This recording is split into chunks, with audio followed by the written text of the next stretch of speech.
Cancer को लेकर के जो 4 स्टेज बोलते हैं, स्टेज 1, स्टेज 2, स्टेज 3, स्टेज 4, तो क्या स्टेज 4 क्यूरेबल है क्या?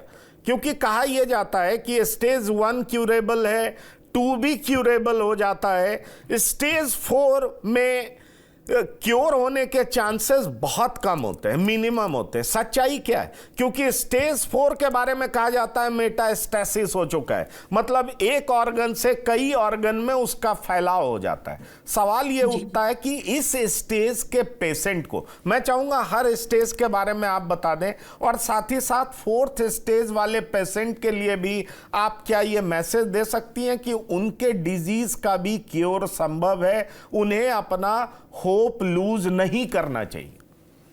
तो देखिए, स्टेज 1 ये होता है जब एक लिमिटेड साइज में एक ऑर्गन पे रहे। तो बहुत वेग ना बताते हुए मैं मुंह के कैंसर का एग्जांपल देता हूँ, ठीक है। मान लीजिए जीभ का कैंसर है, ठीक है। तो स्टेज 1 होता है अगर वो 2 सेंटीमीटर से छोटा है। अगर ये 2 से 5 सेंटीमीटर का हो जाता है तो ये स्टेज 2 में आ जाता है। जब ये अगल बगल के स्ट्रक्चर्स को, जैसे कि जीभ है और वहां से निकल के गिल्टियों में आ गया, ठीक है, तो वो स्टेज 3 में आ जाता है। स्टेज 4 भी 2 भाग में डिवाइडेड होता है, स्टेज 4A और स्टेज 4B।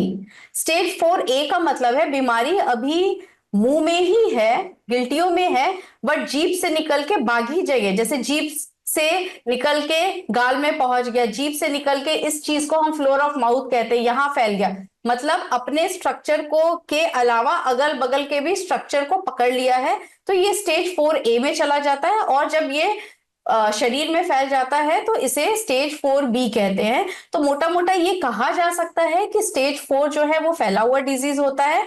बट फिर मैं ये बोलूंगी, शरीर में बहुत सारे कैंसर्स होते हैं, हर कैंसर की जो स्टेजिंग होती है उसमें कुछ ना कुछ डिफरेंसेस होते हैं। स्टेज बनाया ही इसलिए जाता है ये समझने के लिए कि फैलाव कितना है और ट्रीटमेंट से रिस्पॉन्स कैसा आएगा। अब हमारे मेडिकल टर्म में एक नया टर्म इंट्रोड्यूस हो गया जिसको कि हम ओलिगोमेटास्टेसिस कहते हैं।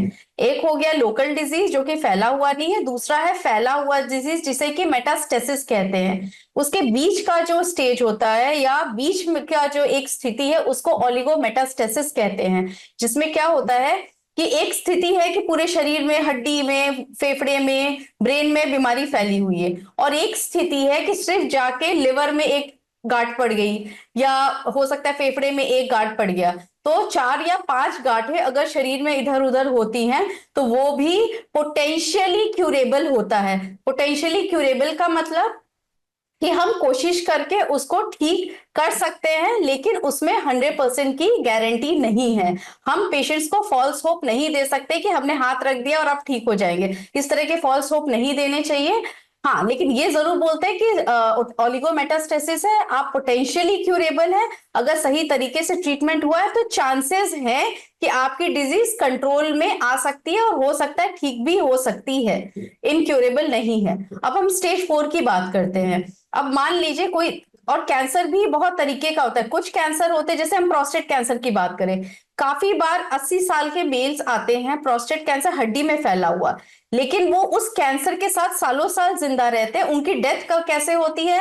उनको कार्डियक अरेस्ट हो गया या कैंसर के अलावा किसी और बीमारी से उनकी डेथ हो जाती है। तो प्रोस्टेट एक तरीके से बहुत स्लो ग्रोइंग कैंसर है। स्टेज 4 में भी पेशेंट प्रोस्टेट कैंसर के साथ लंबा जी सकते हैं। ब्रेस्ट कैंसर की मैं बात करूंगी। ब्रेस्ट कैंसर कई तरीके का होता है, उसमें अगर आपका लो रिस्क ब्रेस्ट कैंसर है, जैसे मॉलिक्यूलर लेवल पे उसे डिवाइड करते हैं, हाई रिस्क, लो रिस्क है, और अगर उस पेशेंट को अगर लंग में फैला है, लिवर में फैला, हड्डी में भी फैला है और उसके मार्कर्स पॉजिटिव है, लो रिस्क पेशेंट है, तो दवाइयों की मदद से वो पेशेंट भी लंबा जी सकते हैं। ऐसा बिल्कुल नहीं है कि अब डेथ होना निश्चित है। तो they are potentially curable if not 100% curable. तो आप बहुत बड़ा होप दे रही हैं। मुझे लगता है कि वो दर्शक जिनके परिवार में या वो खुद इस बीमारी से ग्रसित होंगी या होंगे, वो हमारे इस कार्यक्रम को देखेंगे या देखेंगी, तो निश्चित तौर पर उनके भीतर एक होप होगा, उम्मीद होगा कि भले ही वो 4th स्टेज में हो लेकिन फिर भी वो लंबा जी सकती हैं, प्रोवाइडेड कि उन्हें। जी हाँ, सॉरी फॉर इंटरप्शन जी। ये आपको कौन बता सकता है? ये आपके ऑन्कोलॉजिस्ट आपकी रिपोर्ट्स देख के, आपका एग्रेसिव ट्यूमर है या नॉन एग्रेसिव ट्यूमर है ये देखते हुए, और फैलाव का वॉल्यूम कितना है, थोड़ा फैला है ज्यादा फैला है, उसके ऊपर निर्भर करता है। तो बहुत जरूरी है अपने रिपोर्ट्स के साथ एक बार अच्छे कैंसर सेंटर में ऑन्कोलॉजिस्ट से मिलके डिस्कस करें, फिर आप डिसाइड करें कि आपको आगे क्या स्टेप लेना है।